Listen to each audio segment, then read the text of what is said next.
بۆیە من مەستیم لە هۆشیاری گەلێ پێخۆشترە، ئەم خەراباتە کە هۆشیاری لە مەست سەرخۆشترە. سەیرە هەر کەس ڕوو دەکاتە ئەم خەراباتەی وجود، کاسەکەی هەرچەندە پڕتر بێ ئەوەندە بۆشترە.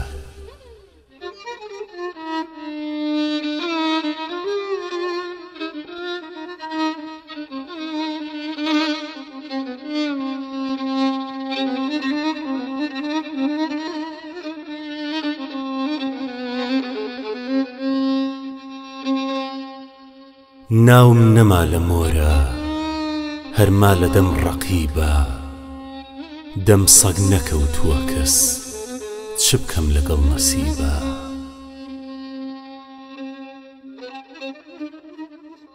ئیعلانە ڕەنگ و بۆی یار، کردوویە عاشقی زار، گوڵبوون بەبێ چرۆ گوڵ دیارە بە عەندەلیبە.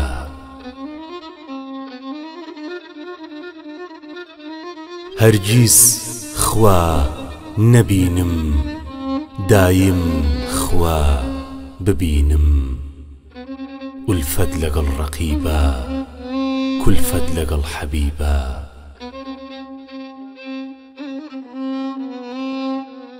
من عاشقی هوما بووم، وا بوومە هەمدەمی بووم، زەمانە نانەجیبی دانا لە جێی نەجیبە.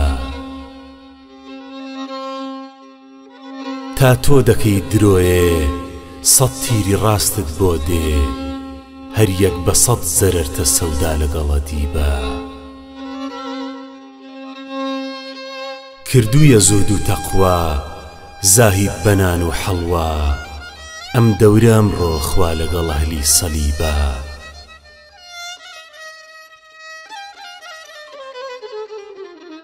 ئەمڕۆ نیگارەڵێن دێ، قیامەتی هەڵدەستێ، لەم کونجە تۆ بوەستی حەمدی لەگەڵ شەکیبە.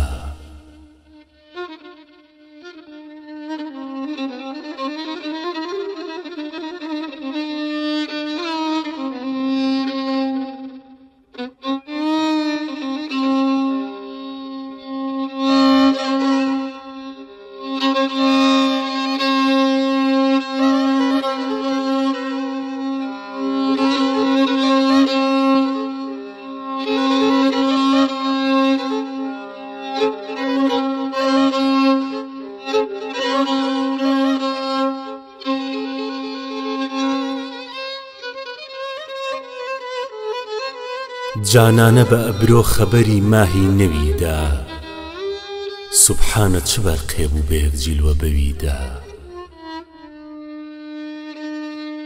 زولفی کە بە تەحریکی هەوا ڕوومەتی پۆشی، وامزانی فەلەک ڕەونەقی ڕۆژە بە شەویدا. گەر بێتە خەوم ڕۆحم ئەدەم هەر بەوە نەوزێ، سەیری چ ڕەواجێکە بە بازاڕی خەویدا. ئەو چنگە کە شابازی نیگاهی لە دڵی دام، کەی باز و هەڵۆت دیوە لەسەر سنجی کەویدا. ئادەم کە بڕی نرخی بەهەشت، بۆچی ڕەقیبت ئەو قاپیە جەننەت بوو وەکوو کەر بە جەویدا. دەورێ بوو ڕەواجی مەی و مەیخانە نەما بوو، ئەو چاوە خومارانە بە مەستی برەویدا.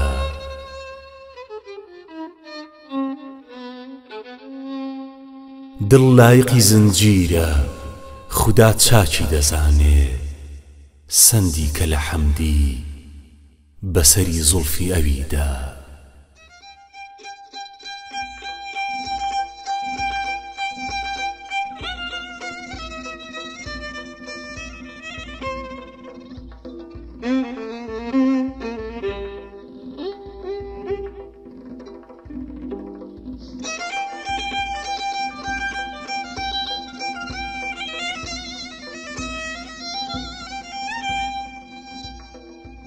خۆزگە بەو ڕۆژە لە دەرگاکەت بە شەق دڵ دەرکرا، فەزلی ئەربابی حەمیەت بۆ بەسەر خەڵقات درا. سەد کەڕەتگەر دەرکراوم لازمە هەر بێمەوە تا دەسووتێ هەر دەبێ پەروانە بێتە بەرچرا. مەسئلەی شامی فیراقم لێ مەپرسە توخوا، منجەنی قێبوو لە دنیادا کە بۆ من داخرا. حاڵی عاشق نیک و بەد تابع بە مەیلی دڵبەرە، تەپڵی بەدناوی لە عالەمدا بەیەمە لێدرا. وەک مەحەک سەنجی فەلاکەت تەجربەی عالەم دەکا، کەڵکی بۆ کەس نەبووە بابوو قەوم و ئەولاد و برا. عەقڵ و جاهمدا بەشێت و حاڵەتی یاوارەیی، جائیزە شەرعەن لە وەختی جینەتا بەیع و شیرا.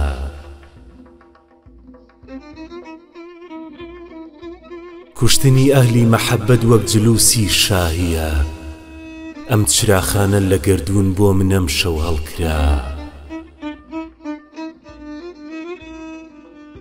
ڕەهبەری ئینسانی بەدبەخت دائیما هەڕازەنە، بۆ خەبەرداری دزانە دەنجی زەنجی منزڕا. هەروەکو ئەم شیعرە ڕەنجینە سەوادی سەفحەیە، بۆ متاڵای حەمدیە زوڵفت لەسەر ڕوومەت نرا.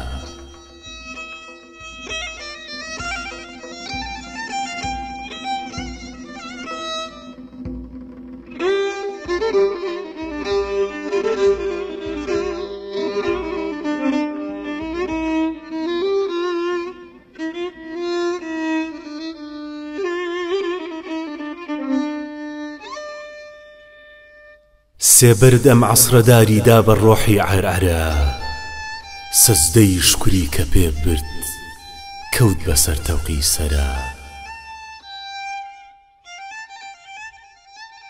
خۆر لە تابی شەوقی مەهڕوخساری من کولی شەوێ، چاوی هەڵنایە لە بەرتا وا لە جێگەی سێبەرە. بادەنۆشانی سەبووکەش سەهلە گەر هیمەت بکەن، هەر لە دووردی جامی مەی قوردن بە چاوی کەوسەرە. خاکسارێکی وەکو من چۆنەگاتە قاپیێ، بەو جەلال و شەوکەتە حەڵقەی لە گوێچکەی قەیسەرە. شەخسی ساحب نیعمەتە معروزی فیتنەی ڕۆزگار، باغەبان ناچێ بە گژدار و درەختی بێبەرە. بێتە ئەمول زەحمەتە دۆزینەوەی ڕێگەی نەجات، ناخودا ئەم مەسرعەی نووسی لە گێژی لەنگەرە. ئاگرێکی کردەوە حوسنت لە سەحرای ئولفەتە، بۆ حەسوودان ڕەنگە دۆزەخ بێ لە ڕۆژی مەحشەرە. حوکمی شەست تیری هەیە بۆ دڵ، نیگاهی چاوی مەست تیر بە شوێن تیرا دەکا، نەشتەر بە شوێنی نەشتەرە. من هەزار دەفعە بڵێم زەحمەت یەکێ باوەڕ دەکا، ڕۆژە وەک ئەڵماسی پڕلانتە لە پەنجەی ئەختەرە. حەمدی سەودایە چلۆنی وا لە ژێر سەردا سرد، ناوی ئەو شۆخە دەنووسێ شەو لە خشتی ژێر سەرە.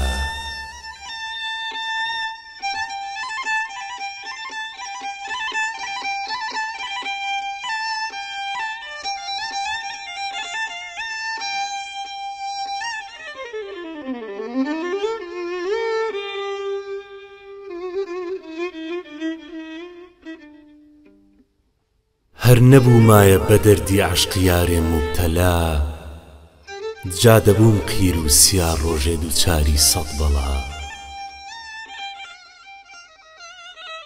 زاهید و من بانگیم شەومان کە یەک کەوت سەیری بوو، من فیغانی ئەلویساڵم ئەو تەلاشیە سەلا. وا دەزانم هاتووە ئەو وەعدە بێت و بمکوژێ، هەر وەکو سەگم ڕەقیبە بۆیە کەوتە حەلوەلا. بەس بڕێژە خوێنی ناحەق ئەی ڕەقیب لەم بەردەرە، کۆی یارە قەت بووە بکرێتە دەشتی کەربەلا. ئەی ڕەقیب بۆ چاری دەردم احتیاجم کەوتە تۆ، ئێستا هەر گاورە نووسێ نوشتە بۆ شێخ و مەلا. قەت لە باسی عەشقەوە حەمدی لە دڵ تەعنە مەدە، ڕۆحەم تەوقەی لە مل کرد ڕۆژەکەی قال و بەلا.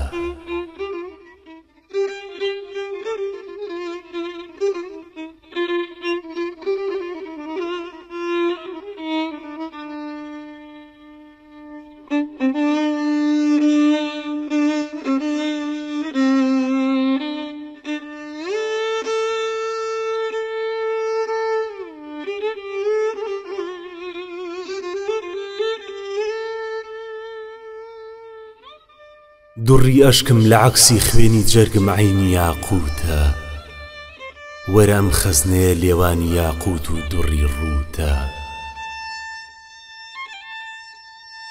کەلاچ و پەرچەمدەم شەوتم ڕۆژە کە نەمزانی، شەمس تەنویری وا ناکە ئەمە هەر جیلوەی ڕووتە. من و دڵ قیبلەمان هەردوو مقابل کرد مطابق تۆ، لەگەڵ میحرابی کەعبە تاقیە برۆت کەس نییە جووتە. لە بێداد و ستەمدا بۆ منی بێچارە سەربەستی، سەوادت بۆتەوە جانە ئەمە هەر کردەوەی زووتە. منی ئافەت زەدە قەدرم چییە بنوارە شێری نەڕ، لە بێشە زامداری تیری غەمزەی چاوی ئاهوتە. لەبی زەخمم لەبەر شەوقی تەڵەب دووبارە شەقی برد، دەڵی مەیلی دووبارەی زەڕبی تیغی دەست و بازووتە. تەپوکۆی سەیدی بێچارە لە خۆشی وەسلی سەیادە، کەچی مردم نەهاتی بێبەڵابی هەر ئەمە خوتە. شکافی سینەکەم پەیوەستی هەر ناکا دەوا قوربان، ئەگەر ڕەحمت هەیە محتاجی هەودایەکی جێسووتە. شوعاعی ڕوومەتت موشکیل بوو حەلی کردووە حەمدی، بەدر وەک نوقتەی پەڕگارێ حەبسی دایرەی نووتە.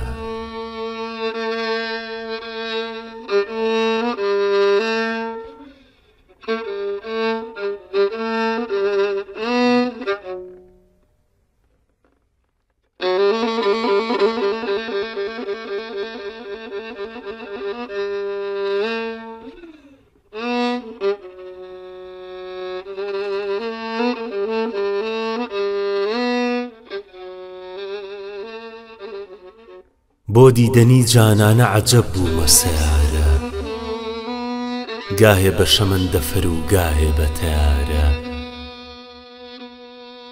ساقی بە فیداد بم قەدەحێکم بدەرێز و هەر مەستیە بی کاغەمیم فێقەتە چارە. پەیکانی موژەد هێندە برینی لە دڵم کرد، هەرچەندە دەکەم نایەتە میزانی ژمارە.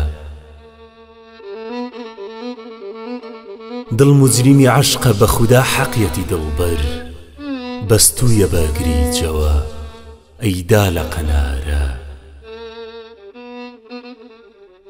بۆ پەنجە دوڕ و لەعلی کە پێ لازمە جانان، هەڵ ڕێژە دەسادی دەسرشکت بە عەیارە. بازاڕی مەی و مەیکەدە بۆچی دەشکێنی، بەم مەستیە بەم نەشئەیە بەم چاوە خومارە. باکی نییە حەمدی لە دەمی خەنجەر و شمشێر، ئەبرۆتە کە دەبڕێ جگەری هەربەی شارە.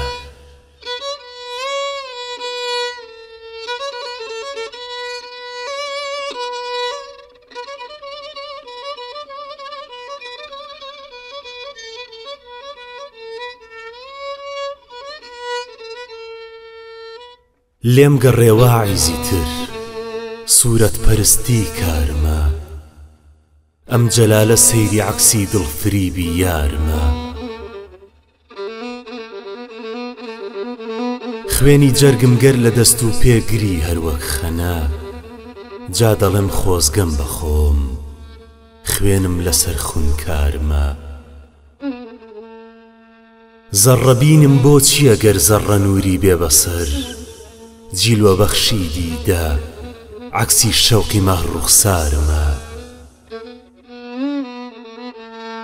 چەرخەت خوا با بزانم چۆنە ڕەسمی بتپەرست، ڕوبەڕووی سوورەت لە خاکا کەوتنم ڕەفتارمە. شێوەکەی بێدەنگەدا مەعەکسە تەسکینێ بەدڵ، بێبەشە دەمدەم بەدەم حەق مەکە هەر هاوارمە.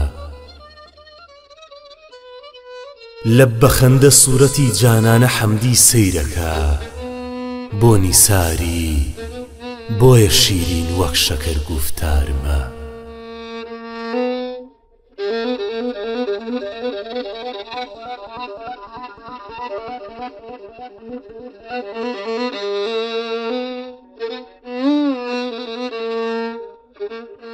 خەوم دیوە معەبیر دڵ حەزینە، نیشانی شادیە عیزەت قەرینە.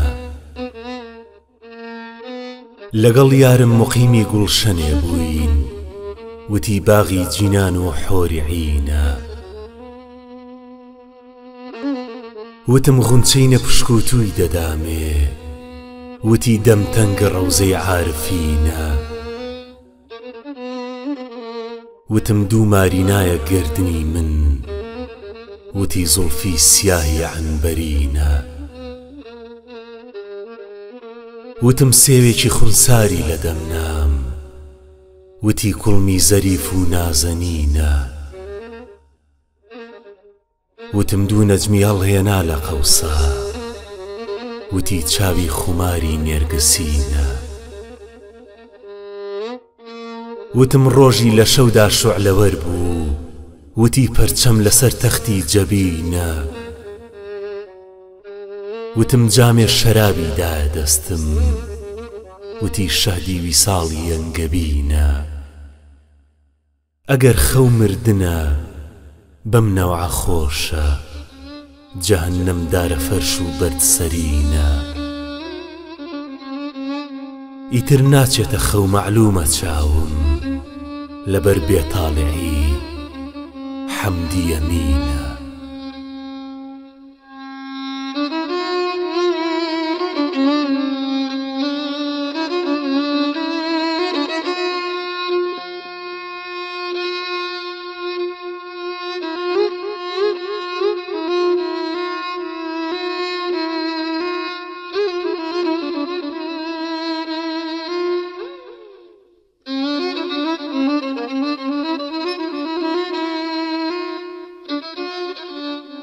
دەزانم قاتڵم کێیە، چ حەقێکم بەسەر تۆوە. ئەوە خوێنی دڵە دەتکێ بە برژانگ و بە برۆوە. بە بۆنی خز دڵم زولفی کە باهێنایە سەر کوڵمی، بەجارێک کۆمەڵێ عنبەر وەکو بخرێتە پشکۆوە.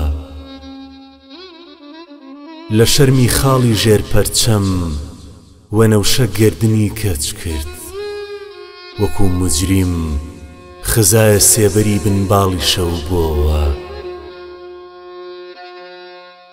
بە دەوری مەمکەوە حەڵقەی سەری زولفی تەماشاکەن، دەڵی گۆچانی عودی خستە زیوی سافی وەک گۆوە. بە جورمی عەشق ئەگەر حاکم سرم ببڕێ، منەتبارم وەگەرنە تو خوددا فەرموو گوناهم کوا بەستۆوە. دڕک غونچەی لە دەستا لە ڕۆژێکی لە چڵ دەرچوو، بەڵێ گوڵڕوو بەدایم وا بەدەست ئینسانی بەدگۆوە. لاوی زیندەگی سەحبا و قورسی ڕووی بەچەت چ بکە، دڵی سۆفی کە دایم وا بەلای دوو خەپلێ جۆوە. لەکن ئەربابی دڵ وەختی شەهادەت ئەوەڵی عومرە، کە مرد حەمدی بکەن شادی بەناوی شین و ڕۆڕۆوە.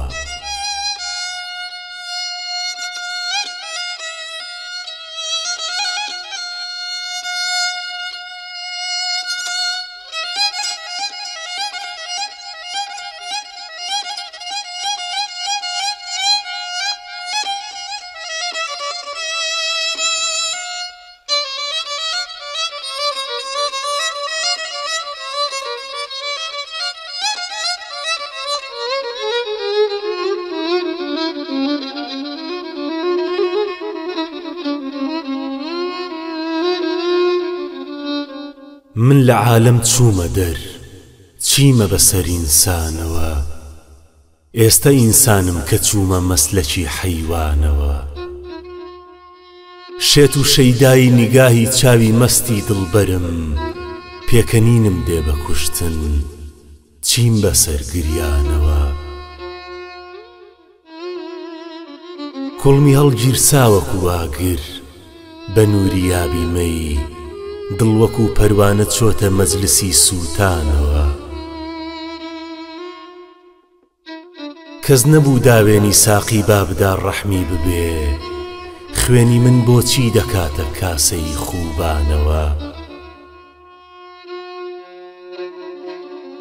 تاجداری خوسرەوانم چونکە خاکی کۆی تۆم، خاکی کۆی تۆ گەوهەری تاجە بەسەر سوڵتانەوە. ئارەزووی وەسڵم لە هیجرانە ئەگەر حاصڵ دەبوو، جا دەبوو بمرم بەداخی یەک نەفەس هیجرانەوە. حاشیەی پەرچەم عەیانی کردووە سڕی جەماو، هەروەکو تەفسیری بەیزاوی بەسەر قورئانەوە. خوێنی من کەوتۆتە سەر لێوت، حەقە بیخۆمەوە، بیدە وەک ساقی کە ئەیدامەی بەدەم مەستانەوە. من فیراری دەوڵەتم ئەمما سیری زوڵفی تۆم، شاد و مەحزونم کە مەشهورم بە دوو عینوانەوە.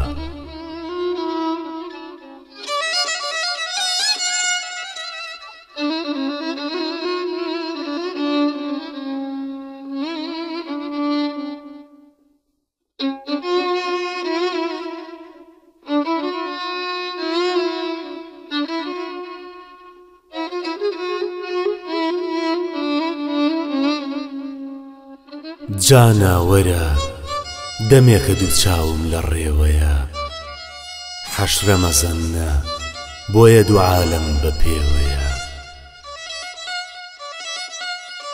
من عاشقی جەماڵی کەسێکم کە کافریش، ئەو حوسنە با بڵێ دەبزانم بە کێوەیە. شێواوە سەر لە عالەم و حەیرانە عەقڵی کول، وەستاوە سالیک و هەموو عالەم لە جێوەیە. نامەی عەمەل مشابهی ڕەنگی سیاهمە، ڕۆحم فیدات زەلیلم و چاوم لە ئێوەیە. ڕۆژێکی کەس نەپرس و زەمانێکە پڕ لە ترس، بێترس و پرس بفەرموو شافیع لە مێوەیە.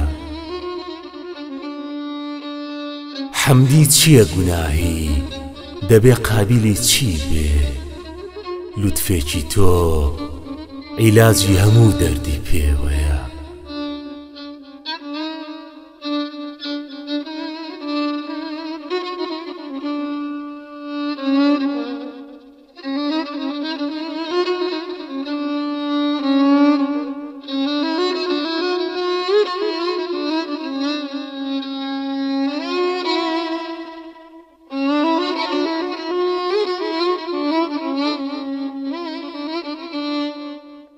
خەڵوەتە مەجلیس زەمانی شەوقە سالادە نیقاب حەیفە تخوابا لە ژێر هەورا نەمێنێ ئافتاب دادەگیر سێ کوڵمی وەک ئاگر بە نووری ئابی مەی قوڕ بەسەر من ناعیلاجم چۆن نەسووتێم وەک کەباب مەستی نەشئەی حوسنە ترس و پرسی هەرگیز بۆ نییە مطمئینە وەک سوئالی لێ نەکەم ڕۆژی حیساب زەحمەتی داوم جەهەنەم گردنی ئازادەکەم تا نەبینێ ڕۆحەکەم ڕۆژی جەزائێشی عەزاب من بەبێتەوە وەک شەوی هیجرانە ڕۆژی جەژنەکەم با لە باخەڵما بنیشێ شەمس و هەڵبێ ماتاب ئاخری شامی فیراقت ئەوەڵی عومری منە هەر شەوە هێشتا بەسەر چووە هەموو عومری شەباب تەپڵی سەر دەنگی نەماوە سینە هەر وەک دەفدڕا زوڵفەکانت کەوتە چنگم دەیکەمە عود و ڕووباب قەد لە ئولفەت منعی حەمدی ناسحی عاقڵ دەکا ئەم تەریقە پڕ لە مەلایە و لە سۆفی و شێخ و شاب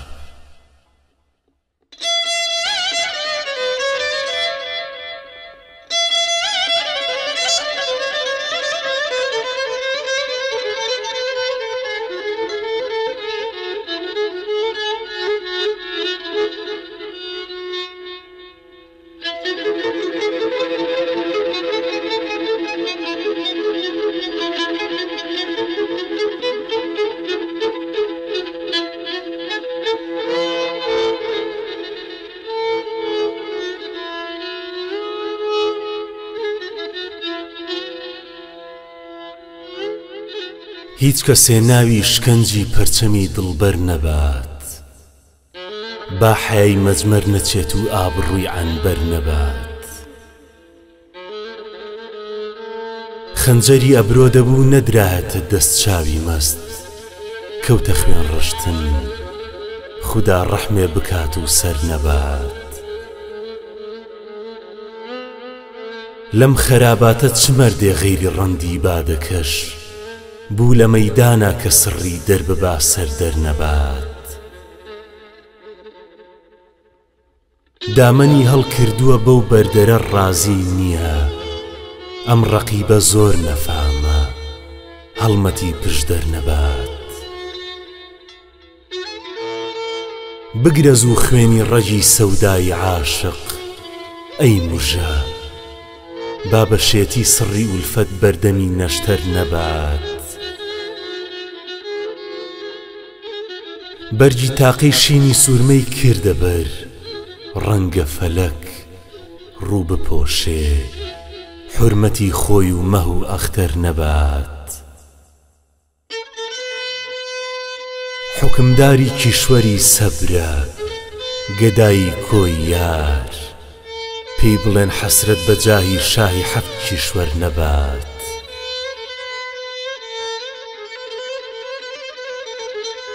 عاشقی هیمەت بڵندە وەختی کوشتنە و کەسە دامەنی جەلادی نەگرێ و دەستی بەر خەنجەر نەبات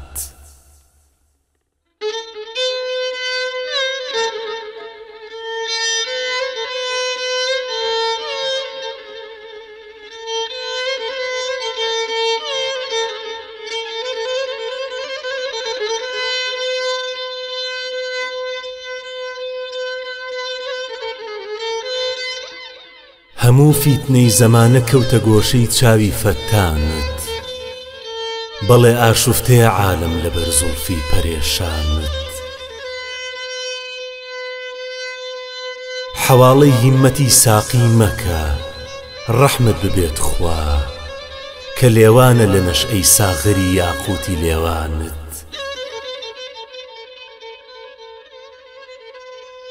شەوی بێتۆ بەقەد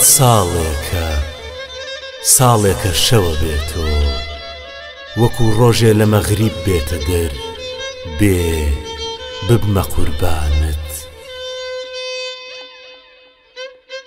عەزاب و ڕەحمەت و دەردی سەری من ئارەزووی تۆیە لەلام وایە بە ڕەسمی دڵبەری فەرزە لەسەر شانت. بەعەیبی دامنێ ناڵە و فیغانی حەمدی تێفکرا کە چەندە تیژ و خوێن ڕێژە سەوادی نوچی موژگانت.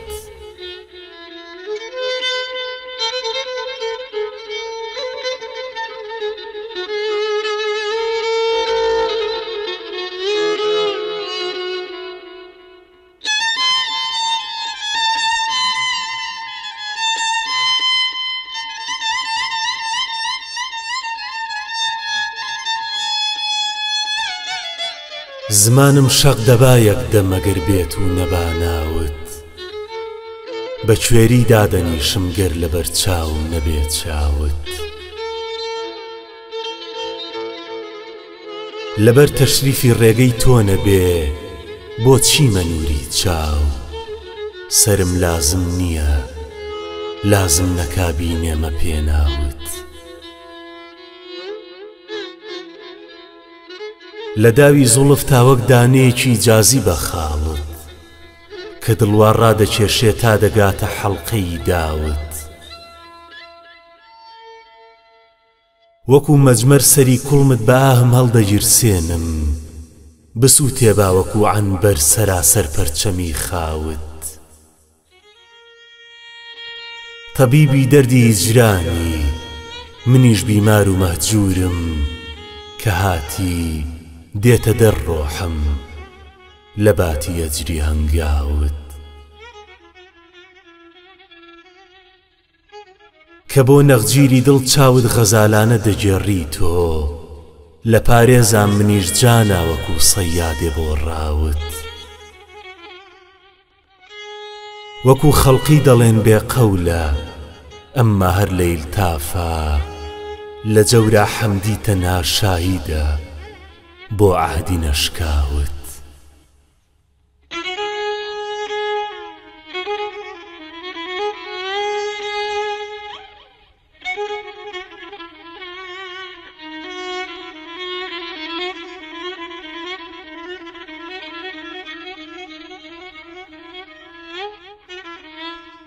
مەستی سوورمەی نازە چاوت نێرگزی شەهلایە بۆچ زولفی ئەفشانت نمونەی توڕەیی لەیلایە بۆچ.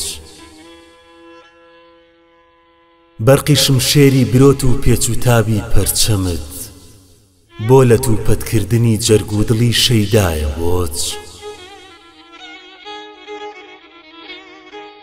زولفەکانت قورسی ڕووتی وەک قەمەر گرتۆتە چم بۆ گروهی منکری حوسنت یەدی بەیزایە بۆچ.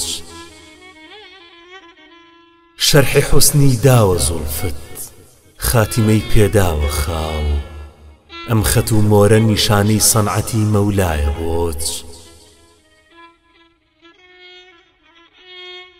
هەر بە مەحزی دیدەنی چاوی خومارت مەستە بم ئەم خەمیرەی تۆیە ڕۆحی نەشئەی سەهبایە بۆچ. وەک مجەسەم بێ لە تۆدا نازە بینمەی سەنەم تو خودا نازیش لە خزمەتیەوەدا ئەعزایە بۆچ. سەیری خوبانی لە دیوانی حوسندا کرد حەسوود پرسی حەمدی دڵبەری تۆ ڕوتبەکەی باڵایە بۆچ.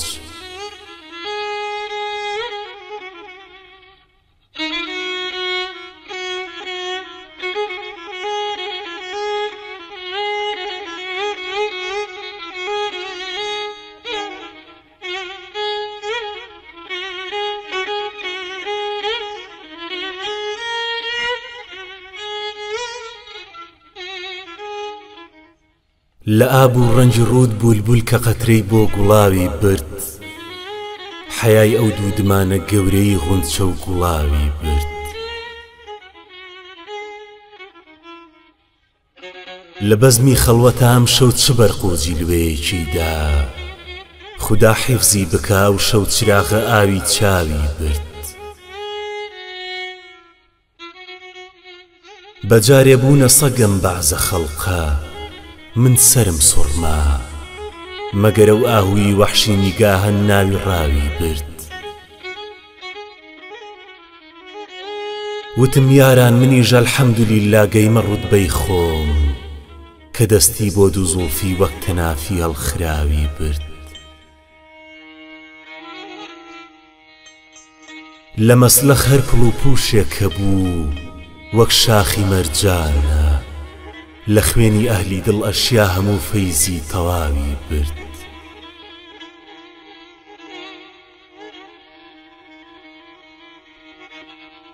هەموو ئەندامی گوڵ گوێ لە ڕۆژێکی کە ئەو شۆخە لە گوڵشەن هەروەکو غونچە دەمی پشکوت و ناوی برد. درنگەی لێوە دێ حەمدی ڕەگی دڵ وەک تەلی تەنبور بە قانونی تەرەب کێ ناوی عودی زوڵفی خاوی برد.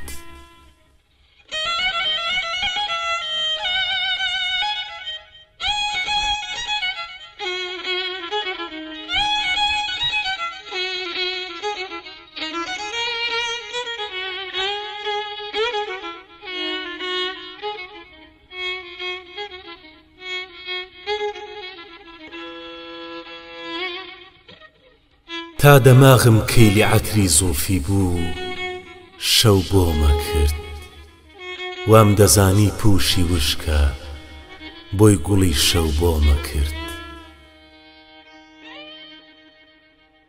دۆزەخی سوتاوی هیجرانە کە دین جەننەت بەخە و بەو گوڵانە مەشکی شەوقی ڕووی وەک پشکۆمە کرد.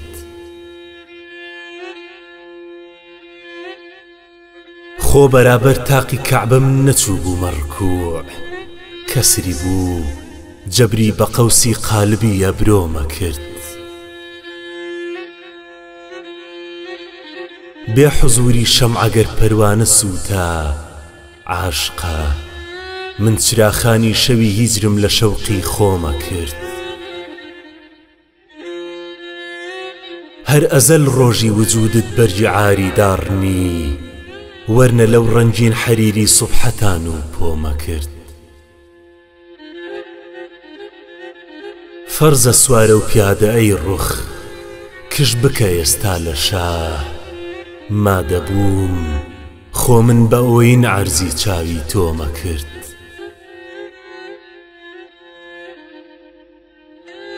مێزەری دانا سەر و پێی بۆ نەبوو زاید ئەمن فەرقی هەر بە گۆپارەی ملووەستۆمە کرد. یار لەسەر خۆ هات و لەسەر خۆ چووکە گوڵ ئەی عەندەلیب ئاگرت بۆ گرت بوو وتم و وتی بۆ سۆمە کرد. گەر خەوی شیرین لە چاوی من دەچوو وەک کۆکەن حەمدی بەردی ژێر سەرم نەک بێستون ئاکۆمە کرد.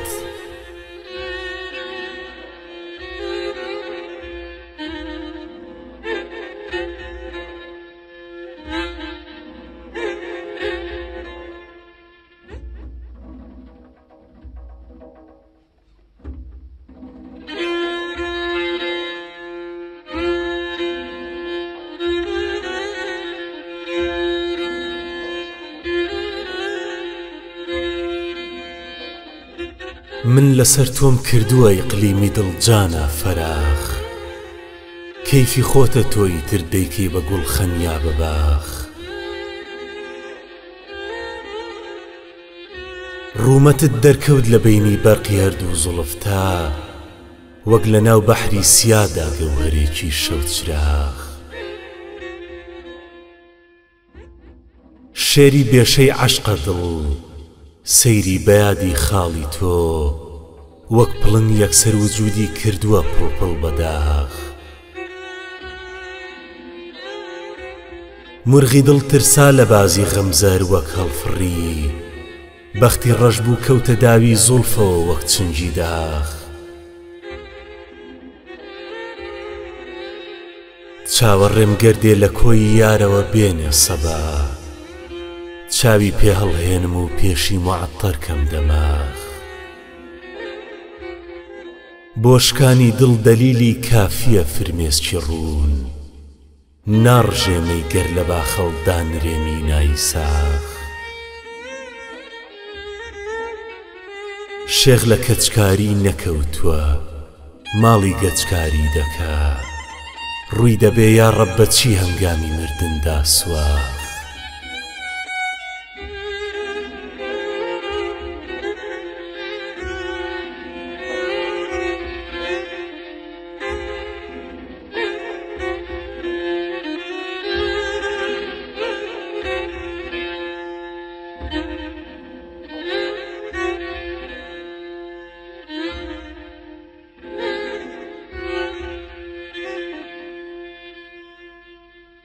هەر لەگەڵم کائیناتە هاتووە دنیا بەبووک، مێردی هێشتا دەست نەکەوتووە چەند گەڕا گەورە و بچووک.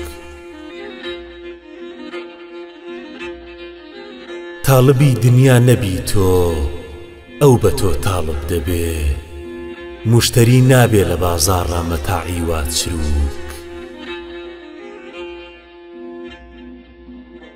تێنەگەیون خەڵقی دنیاوا بەڕاستە و چەپەدا، گاڵتە بەم خەڵقە دەکا کردوونیە دار و هەلووک. ماڵی پڕڕازیانە بێ بمرێ بەژانە سک، دەبێ دین هەبوو تا شێخ و واعیز بوونە تابور و بلوک. مالیکی ئیقلیمی حوسنی ئەی سەنەم دەرکە ڕەقیب، هەر دەشێوێ میللەتێ گەرگوێ لە بەدگۆ کاملووک. دەستی واهێنا بەڕی شامامە سۆفی، قەزدیە جەننەتێ ماوە وەکو دنیا ئەویش پڕکا لە تووک. دامەنی پیری موغان ڕەنگە کە بگرێ بەرنەدا، حەمدی زاهید گەر بکا شامی خەراباتی سلوک.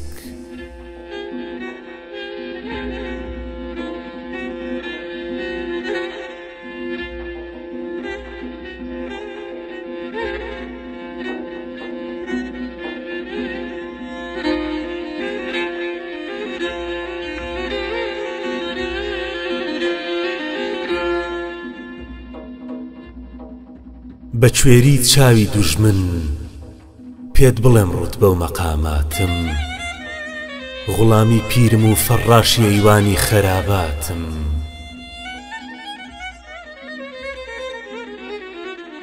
نەما کەشتی ئومێد و گوڵشەنی شادی بەرەڵا بوو، نە ئەرزم مەطلبە ئێستا نە موحتاجی سەماواتم. بەسیرەت گەر ببێ حائیل نییە بۆ دیدەنی دڵبەر، لە عەینی فیقەتا مەشغوڵی ئاهەنگی ملاقاتم. ڕەزیلە چونکە دنیا خەزنەداریشی ڕەزیلانە، مەحەلی فەخرە فەقرم بۆ شەرەف بۆتە عەلاماتم. بە کەیوانی دەزانی مەسلەکی دێوانە کێوانە، بەڕووتم تێدەگەی گەر تێبگەی ساحب موهیماتم. نەما حەقی حەیاتم ئەهلی غیرەت ساجەل زوو بە، لەگەڵ ئەم مەهلەدا ناکرێ قیامەت با حساباتم. سەبر سەبری نەماوە تاقەتی چوو تاقەتم حەمدی، تەحەممول جا دەبێ بگرم هەتا ڕۆژی مکافاتم.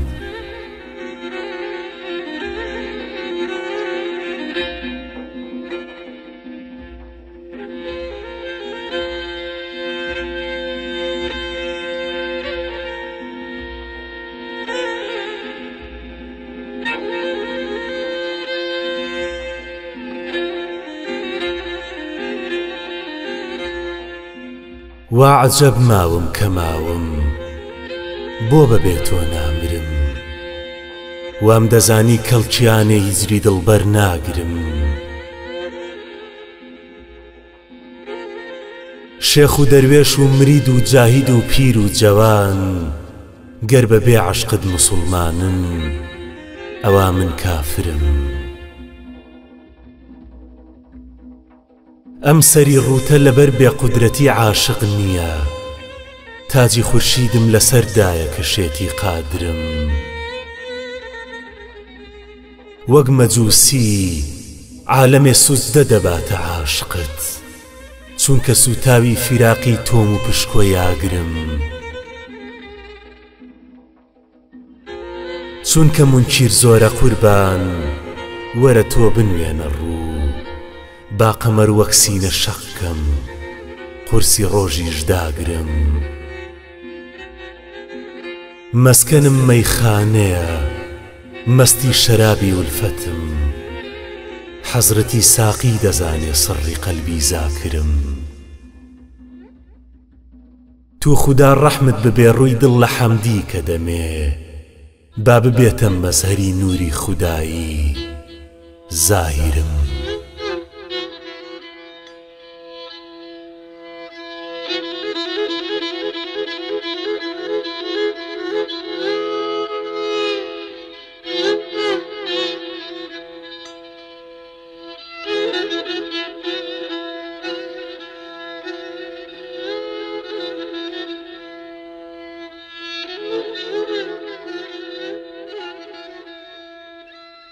جگەر خوێنینی لێوی ئاڵ و دڵزوو خاڵی دوو خاڵم دەمێ پشکۆم وەکو یاقوت و وەختی عود و زوو خاڵم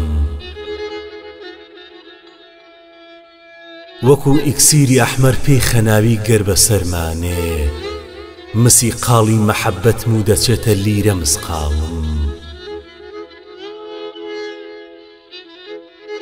بە کەڵکی مردنیش نایەوی بەدحاڵە حاڵداریش بە دەردی من دەچێ کافر بەجەستەم چەندە بێ حاڵم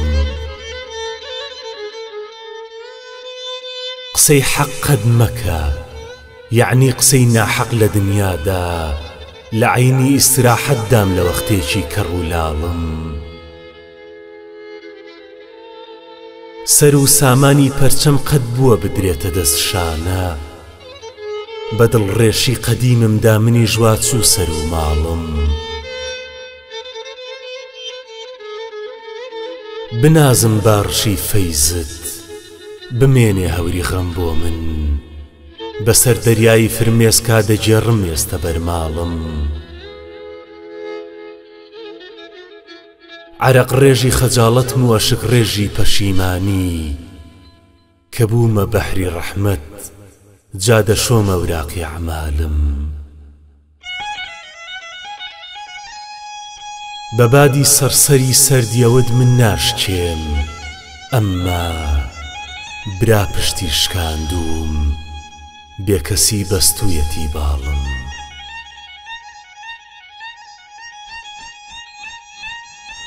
لە هاو عمری مەی و گوڵدای ڕووسوری و فەرەحیاران وەکو نەی جادە ناڵێنم لە پەنجا تێپەڕی ساڵم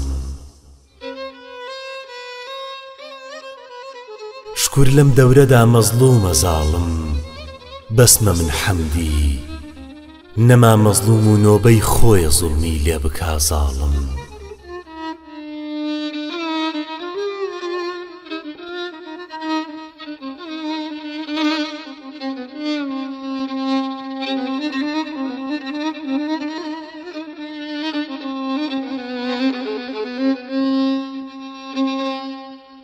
لێم گەڕێن شینێکی ڕەنگین با بکەم بۆ حاڵی خۆم دیدە داوێنم بە گوڵشەنکە لە خوێنی ئاڵی خۆم هەروەکو زیبایی بەرگی خاسی بەرجانانەیە کەی لە عوشاقا بووە شەیدایەکی ئەمسالی خۆم گەر ببینێ غونچە ڕەنگە هەر لە داخا شەق بەرێ نوقتەی ئاڵی دەمی مەحبوبی دیدە کاڵی خۆم نوقلیدا جانان باغیار و جنێوی دا بە من هەروەکو شاخی نەباتم دی جنێوی تاڵی خۆم ئیشتیاقی من بەجێیە عەرزی کەن وەختی ویساڵ بەم سکوتە شەرحی بۆ دەکرێ زمانی لاڵی خۆم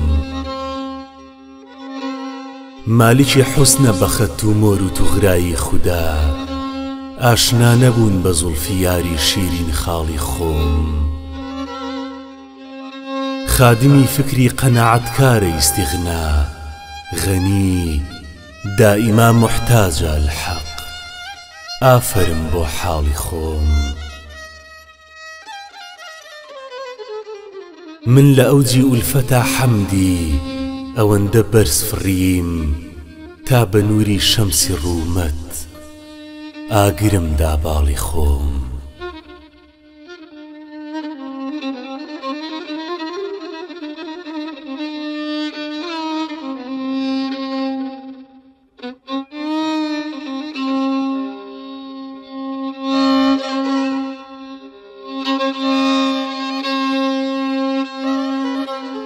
من و پیری خەرابات و دەری مەیخانە تا مردن من و ساقی و مەی و جام و قسەی ڕەندانە تا مردن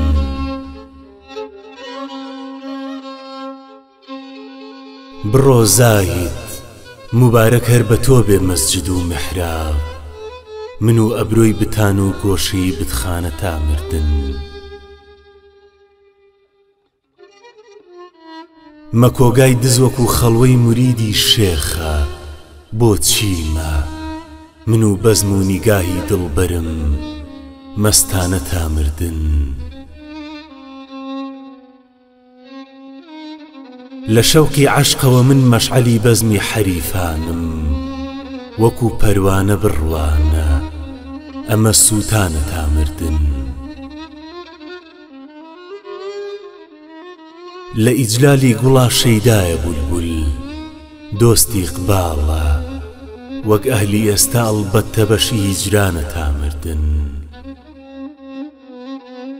بە ناز نازت دەکێشن عاشقان دەشڵێن گرانجانە بە ڕۆح نازت دەکێشم من لە لام هەرزانە تا مردن لە پشکۆی غونچەی لێوت بڵێ هەرچی کە پێت خۆشە دەبا ڕەحمەت نەبێ زەحمەت بدە و بەسمانە تا مردن مەداری ئیتیهامم سوئی زەنی یارە بەم عەشقە بڵێن ڕەنجی عەبەس دەردێکی بێدەرمانە تا مردن جەفای دڵبەر مەڵێن ناخۆشە خۆشە گەر قەدرزانە وەفای خۆت تۆ بکە و بنوارڕە و عینوانە تا مردن وتم بۆ تەجربەی ئەهلی مەحەبەت خۆت مەڕەنجێنە بەشی ئەو تاقمە مەعلومە سەردانانە تا مردن لە بەینی ئەرز و ئەفلاکە ئەوی وەک زەڕە شەوقی بێ ئەساسی خیلقەتە حەمدی کە سەرگەردانە تا مردن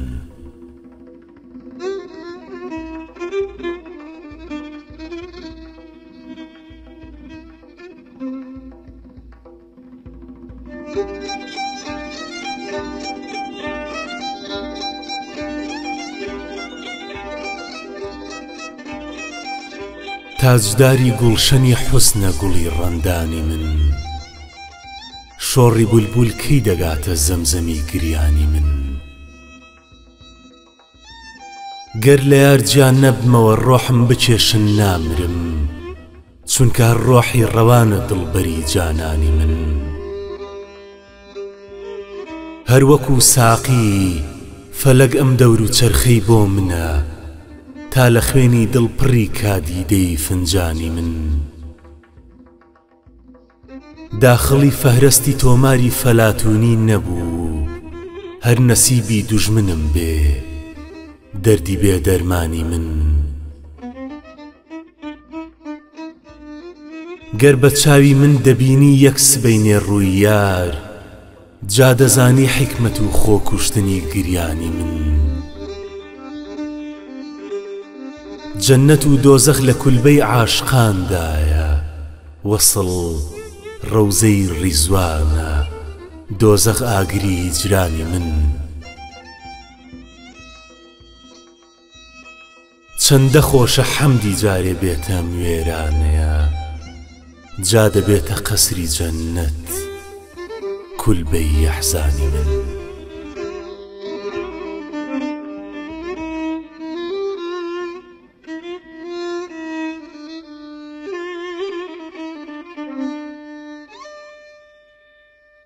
زولفەکانت وا لە دەوری ئەو دەمەت جەولانەکەن، هەر دەڵی دوومارە پاسی چەشمەی حەیوانەکەن. خاسی مەستانە کە لوتفی دڵنەوایی، ئەی سەنەم دیدەکانت بۆچی دایمارە زوی عینوانەکەن. جوتە برۆت دایرەی کێشا بەڕووتا وەک هیلال، شەو لە بەینایە وەگەرنە شەوقی خۆر پەنهانەکەن. من دەزانی بۆ منت باری سەری جێسووی تۆم، موو بە موو باسی پەرێشانی شەوی هیجرانەکەن. غونچەکانی گوڵشەنت هێنایە گریە پێکەنین، لێوەکانت ئیدیعای خوێنی گوڵی خەندانەکەن. چاوی تۆ دەرکەوت خرۆشێک کەوتە بەزمی مەیکەشان، بۆ خوماری هەریەکە فریادی دوو فنجانەکەن. عاشقانە برۆی ببینن حازرن بۆ سەربڕین، حەمدیا ئەمما ئەوانیش ئیدیعای فەرمانەکەن.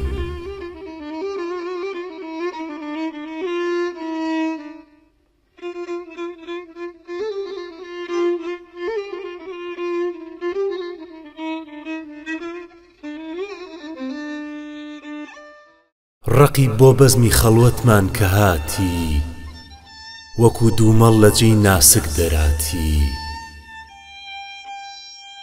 لە شەوقی ڕوومەتی ئاوا بوو ڕوو زەرد، قەمەر ئەی شەمزی تر تۆ بۆ هەڵاتی. سەبات کێوی لە بن هێناوە، سەیلیش بە دەریایەکی کردووە بێسەباتی. خزر بیدە بە عالەم شەربەتی مەرگ، دەسا ئەمڕۆ بەهای ئاوی حەیاتی. دەمت پڕ باسی نار و ماری وەیلە، بچۆ واعیز کە تۆ هێندە بەزاتی. دەمێکە ئینتیزاری تەوق و پەیوەند، دەکا دێوانەکەت بکرێ خەڵاتی. کە وەک موو بێ سیرات گوڵزاری حوسنی، دەلیلە جەننەت و زولفە سیراتی. بەڕەنگ و بۆ حەقیقەت دار گوڵێکی، بە شەکر خەندە وەک شاخی نەباتی. بەراتە یا شەوی قەدرەکە جانان، بە حەمدی ماچی داموچە و بەراتی.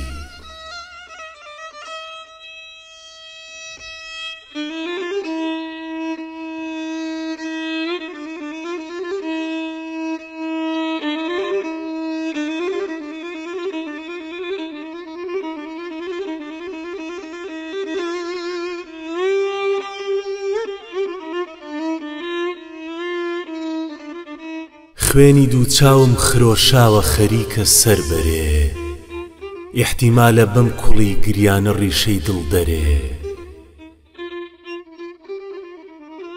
دڵ نەبێ چیمە لە بەحری عەشقی یاری بێوەفا، هەڵدڕێ ڕەبی وەکو ماسی بەنووکی خەنجەرێ. عاشقێ ئەمڕۆ لە دنیادا نەماوە نەوعی تۆ، گەر بە بێڕەحمی دەبوو شۆخی قەشەنجێ دڵبەرێ. نازی ئەرزی بۆ نەکێشێ و جیاعلایی فەلەک، کەی بە سنجی خۆیەوە دیوە وەکو تۆ ئەختەرێ.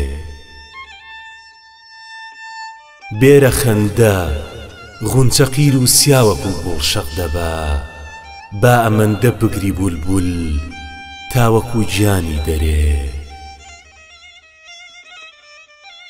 خاڵیە دنیا لە مەرد و تاقەتی سەودا نەما بێتە مەیدانی مەحەبەت ماوە گەر تەنها سەرێ تۆ خەرامان بێرەوە دەڕوا جەهەنەم عالەمێ سەد هەزاری هەر وەکو حەمدی لە دەوری تۆ گەڕێ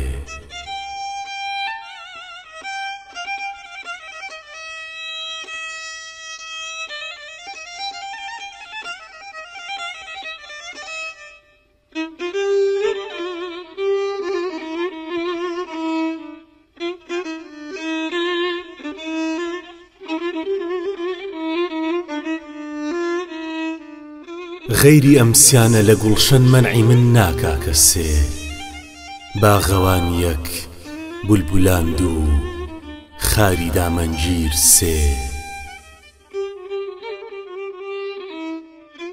سێ بەڵایەوە منی شێت و لە تووپەت کردووە چاوی یەک ئەگری جەدو ئەبرۆی وەک شمشێر سێ کوشتە و دڵپڕ لە داغ و بەستەی سێ کافرم خەتی یەک خاڵی سیا دوو جێسووی زنجیر سێ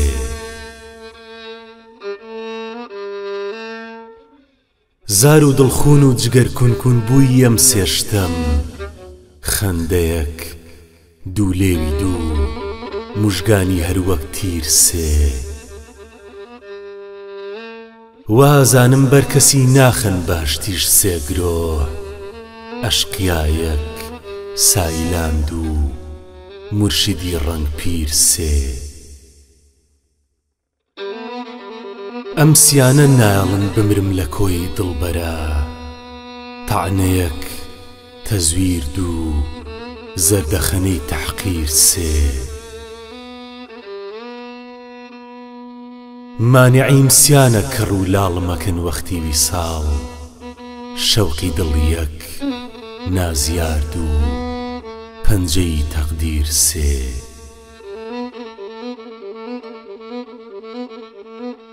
تا ببن ئەمسیانە لوتفی قەد لەگەڵ حەمدی دەبێ کیبریە و یەک زیلی من دوو فیتنە و تەزویر سێ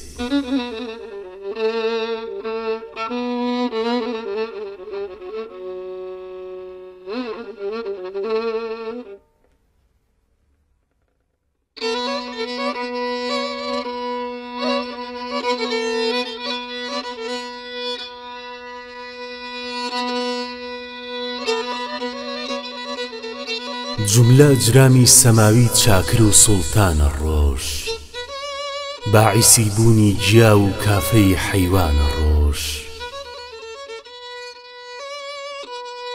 جیلوەگاهی نورە هەر کەس تێکەڵی دنیا نەبێ خۆ لەبەر شێتی نییە تەنها لەسەر کێوانە ڕۆژ زوڵفەکانی با لەسەر ڕوو لا بدا بۆ تەجرەبە با بزانم ئەم شەوی ژاخۆ دەڵێن پەنهانە ڕۆژ من لە پێکەوتم لە دوویە و ماها جانۆبەی ئەوە کائیناتی پشکنیوە وێڵ و سەرگەردانە ڕۆژ ئەم کسوفە توولی کێشا ئەی فەلەک فێڵێ نەکەی وا لەکوێتایە دەخیلە وەختی زوو بەردانە ڕۆژ تا بەقەت زەڕم بمێنێ شەرتە مەیلی هەر نەکەم دابنی شێگەر لە جێگەی حەزرەتی جانانە ڕۆژ شەمعی ڕووتی دیوە بۆی ئاگری تێبەر بووە مەیلی سووتانی هەیە باقڵ وەکو پەروانە ڕۆژ زولف و خاڵت بێتە دا و دانەم جا تێدەگەی خۆی دەخاتە داوە بۆ خاتری ئەو دانە ڕۆژ یەک کەڕەت چاوی خوماری دڵبەری دیوە مەگەر مەست و مەدهۆشە خەریکی کەوتن و هەڵسانە ڕۆژ.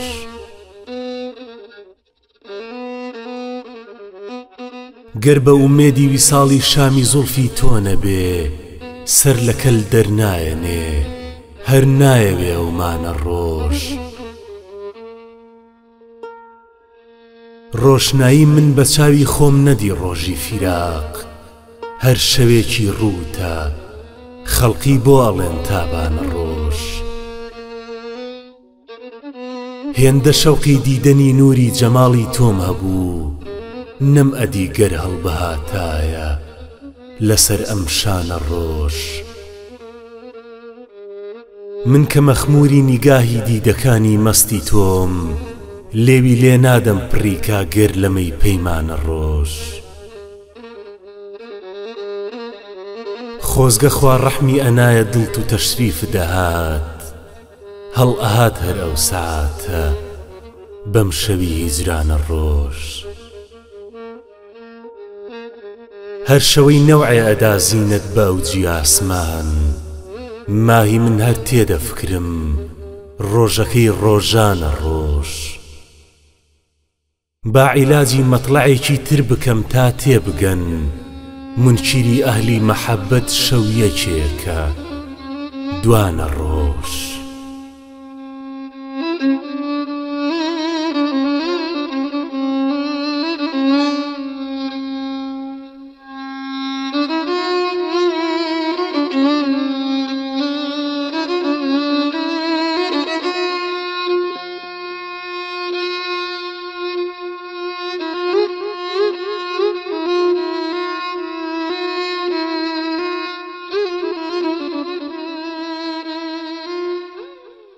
بێسەر و سامان عەجەب دەریایەکی قەترانە شەو ڕۆژی ڕەش بێ دۆزەخێکی مودەتی هیجرانە شەو.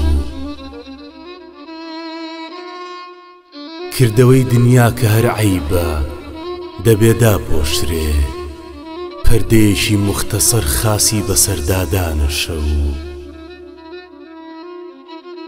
ڕۆژی کردە پەردەوە باقڵ لە باخەڵ مانگی کرد بۆیەوە وەختی زەفافی ئەکسەری بووکانە شەو.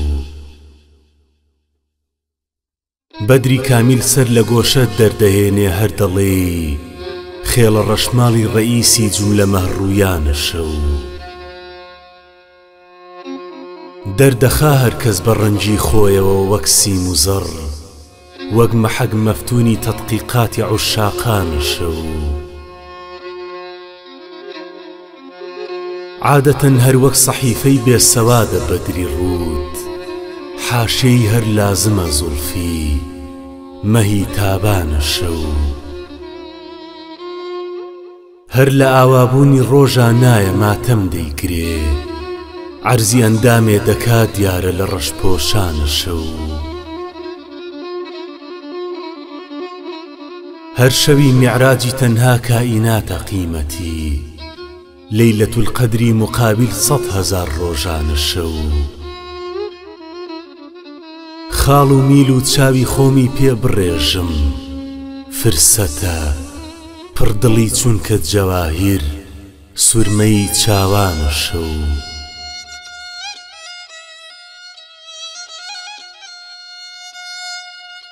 ڕۆشنایی گەر لە دڵتایە شەوە وادەی ویساڵ بۆ عیبادەت خەڵوەیەکی موشکیل و ئاسانە شەو. حەق وەهایە تا قیامەت حەمدی باسی شەو بکەم چونکە ڕۆژی ڕۆشنی ئەهلی دڵ و ڕەندانە شەو.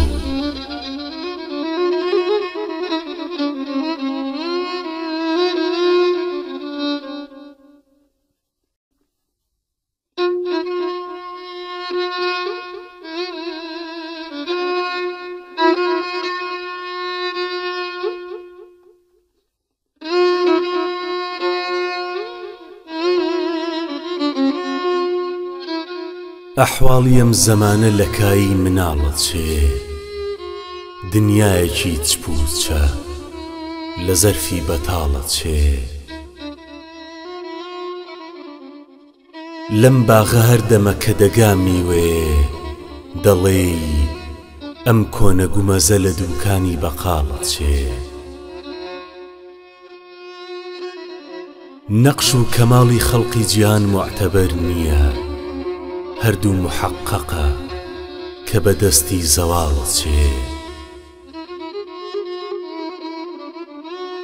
گەه ڕۆژەوا دەبێ بە ئەسیری زەڵامی شەو، گەه بەدری کامیلە کە بە دەردی هیلالت چێ. ئیقباڵ و شومی تابعی عیلم و جەهل نییە، ڕێکەوتە بازە ئەمڕۆ سبەینێ لە داڵت چێ.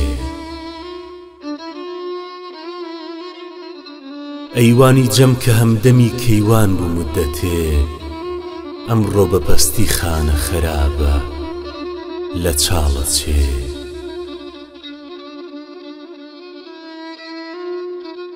ئەو نەونەمامە سێبەری دوێنێ لە نازە کرد، ئەمڕۆ لاگرایە لە چیلکە و چەواڵت چێ.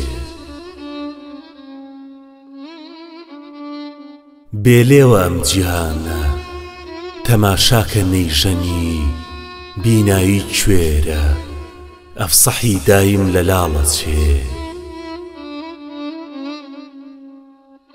هەر ناڵەوە لە بورجی جەلالە وەکو هیلال، هەر ماهەوە لە کونجی مەلالە لە ناڵت چێ.